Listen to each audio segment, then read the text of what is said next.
What's good, peeps? Thanks as always for passing by the channel. Much appreciated. Hit that subscribe button if you guys are new. All right, very, very quick video. I just want to quickly discuss some of the names that are being linked with Canelo, right? So whether that be immediately, so September, or in a year's time in May.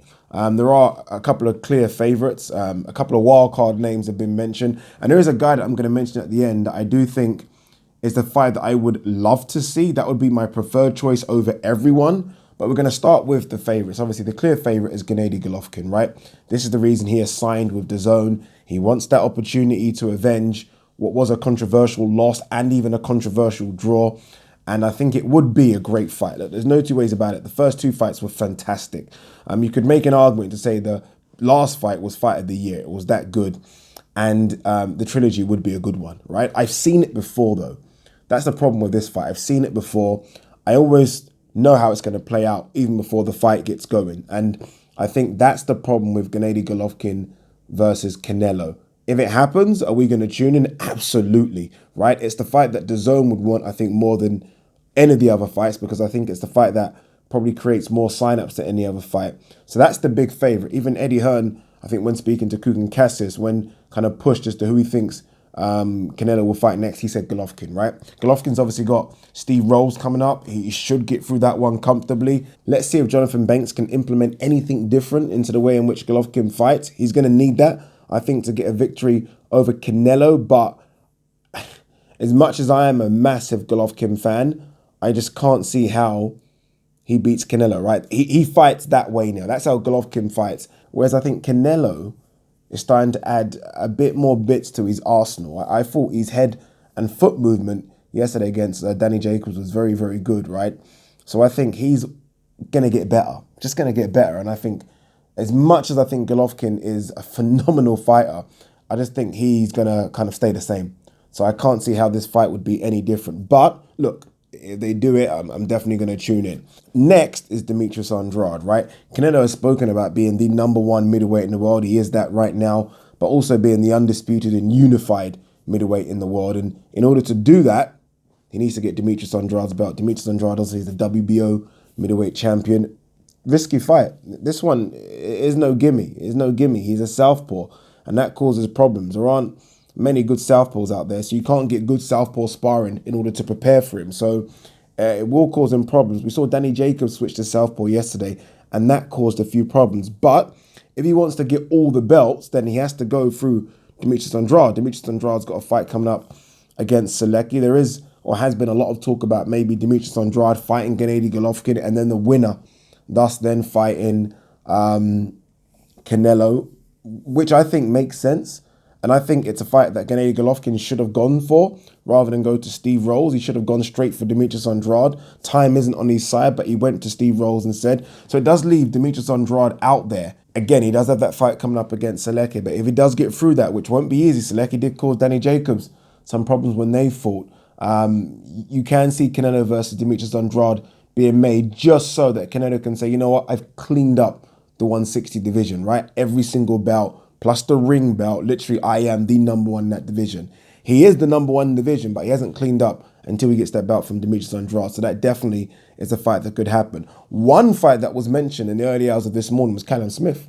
Callum Smith was mentioned. It wasn't just mentioned, it was mentioned that he would like to come to England, this is Canelo, and fight Callum Smith at Wembley Stadium, right? He's obviously been to 168 before a couple of times. Julio Cesar Chavez was at 168 or a catchweight type thing, and Rocky Fielding was. So he's already tested the waters there, and he's done very well, to be fair, in testing those waters. Callum Smith obviously is a level above, a big level above Rocky Fielding and Julio Cesar Chavez, but nonetheless, he's been there before and he's comfortable going to 168. So that could happen. I don't foresee that fight happening anytime soon, but I would love Canelo to come over here. If not Wembley, Anfield. Callum Smith's spoken a lot about wanting to fight at Anfield, but he does need a massive dance partner. You don't get bigger dance partners than Canelo. And for Canelo, it will be a legit opportunity to become a free weight world champion, right? No one obviously counts the Rocky Fielding regular title, but I mean, if he were to go and fight Callum Smith and beat Callum Smith,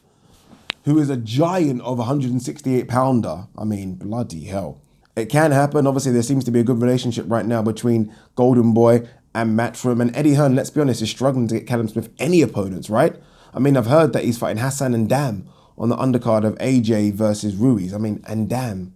So, yeah, it's not good stuff for Callum Smith right now. So he would bite your hand off to have the opportunity to fight Canelo, especially, again, Anfield, Wembley, and we're talking the money as well. I mean, he ain't going to get nothing less than £10 million. So, fantastic opportunity. I don't see it happening anytime soon, but it is a fight that Canelo would take, because I don't think this Canelo's fucking scared of anybody.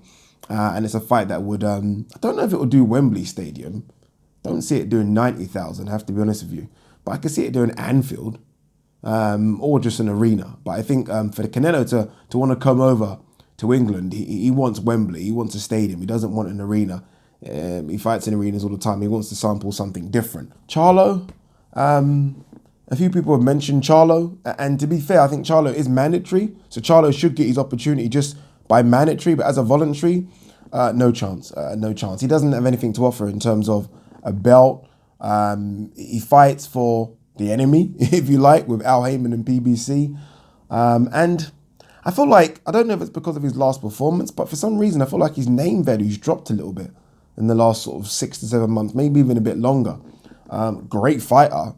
Could beat Canelo, by the way, could beat Canelo, but unless that happens as a mandatory, and you know the WBC like to favour their star fighters, so I think they'll give Canelo a couple of voluntaries first. I just don't see it happening. I don't see it happening. But again, it is a fight that I like. I think he deserves his opportunity, but I just feel like he will be behind the pecking order, especially behind Demetrius Andrade and Gennady Golovkin. My fight, the one that I would really like to see, and a guy that seems to not even get a mention when people are talking about possible opponents, is Billy Joe Saunders. Don't ask me why, but I just would love to see Billy Joe Saunders versus Canelo. Stylistically, I think it's a fantastic fight. I really do think it's a fantastic fight.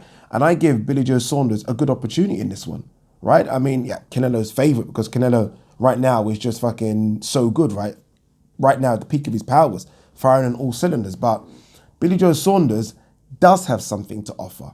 Billy Joe Saunders' fight coming up, Frank Warren has just confirmed this is for the legit WBO super middleweight title. So not the interim and nothing like that, or the regular, the legit, because Ramirez is going up to 175 and staying there. So he has a world title at 168. Billy Joe Saunders will come down to 160 for the Canelo fight, but he has a world title at 168. So if Canelo is chasing a legit belt at 168, Billy Joe Saunders. Billy Joe Saunders. Billy Joe Saunders will happily play B-side in this as well. Will not moan about anything he's given for the opportunity to fight Canelo. I personally don't think Frank Warren can deliver that fight. I don't think he can deliver that fight. I think Eddie Hearn could. I don't know the contract situation with Billy Joe Saunders and Frank Warren, but Eddie Hearn could help deliver it. Again, he has that relationship now with Golden Boy and obviously DAZN. And I feel like Billy Joe Saunders needs to look at his career and think, what do I want? Right? Do I want world title fights like the one he's got at Stevenage? Do I want the opportunity to chase the big boys? Chase the big boys. Chase the big boys. I mean, Matchroom and Eddie Hearn delivered Danny Jacobs to Canelo. So, I mean, they could do the same for Billy Joe Saunders. But that's the fight I would like to see next more than anything. Again, will it happen in September? No. Will it happen in May? Who knows? Billy Joe Saunders wins that world title. He's a more attractive proposition than Billy Joe Saunders right now. So those are what, my 5 fights? Again, favourites are GGG and Demetrius Andrade. Wild card is Callum Smith and Charlo. And wild card, Billy Joe Saunders. He needs to find a way to get himself over to the favourites tag. And I feel like the only way he does that, and people might go boo, Ade, is signing with DAZN and Matchroom. What do you guys think? Let me know.